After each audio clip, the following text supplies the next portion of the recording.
बिस्मिल्लाहिर्रहमानिर्रहीम। मोहम्मद गुलजार शाहिद।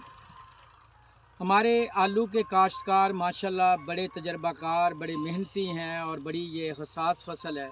लेकिन बहुत सारे नए काश्तकार हैं, जब वो आलू का बीज लेते हैं तो उनको पता नहीं होता ये किस साल में है। जब हम 55-60 दिन की फसल को उखाड़ते हैं, ऊपर उखाड़ के देखते हैं, अगर आपका आलू जो नीचे बना हुआ है वो पौधे से जितनी उसकी ट्यूब्यूल जो है वो उसकी लेंथ ज़्यादा है, तो उसका मतलब ये होता है कि आपका बीज जो है वो अच्छा है, नया है, अच्छी क्वालिटी का है। जितना वो आलू अपने तने के करीब होगा, वो ट्यूब्यूल जो है वो छोटी होगी, वो ये ज़ाहिर करती है कि ये बीज पुराना है, आपकी ज़मीन में नक्स है।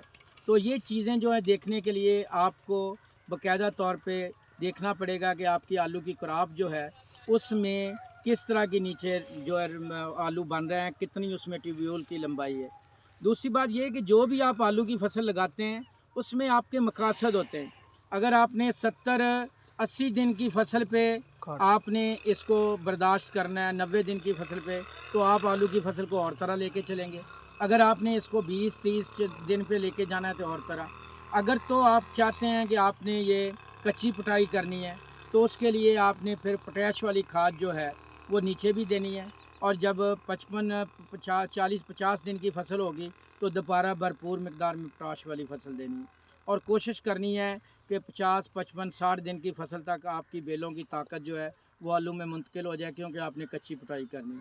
अगर आपका मकसद बेहतरीन पैदावार लेना है, आपने उसको लंबे लेके जाना है, तो आपने कोशिश करनी है कि जिस तरह नाइट्रोजन इस्तेमाल करते हैं उस तरह फास्फोरस और पोटैश को भी किस्तों में इस्तेमाल करना है। आपने डीएपी की बजाय नाइट्रोफास की शक्ल में उसको इस्तेमाल करना है। आपने जब आप उसमें गोबर वाले वगैरह वाली खाद इस्तेमाल कर रहे होते हैं उस वक्त आपने एलिमेंटल उसमें सल्फ़र डालना है।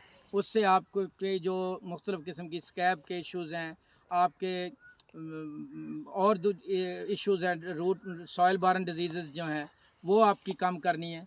तो उसके साथ साथ आपको ये करना पड़ेगा कि आगाज़ में आप पोटैश वाली जो है पोटैश कम डालें। जब आपकी क्रॉप जो है 45-50 दिन की हो जाए, दूसरी डोज़ पोटैश की उस वक्त दें, और तीसरी डोज़ जो है वो जब आपकी क्रॉप 60 से 65 दिन की हो जाए, तीसरी पोटैश की डोज उस वक्त दें। कोशिश करें कि 70 से 75 दिन की फसल तक आपकी क्रॉप बेहतरीन हालत में रहे, और उस जो खुराक वो साथ साथ अपनी अंदर जोड़ती रहे। सारी खुराक उसकी इस्तेमाल ना कराएं, क्योंकि आगाज़ में 2 से 3 आलू बनते हैं।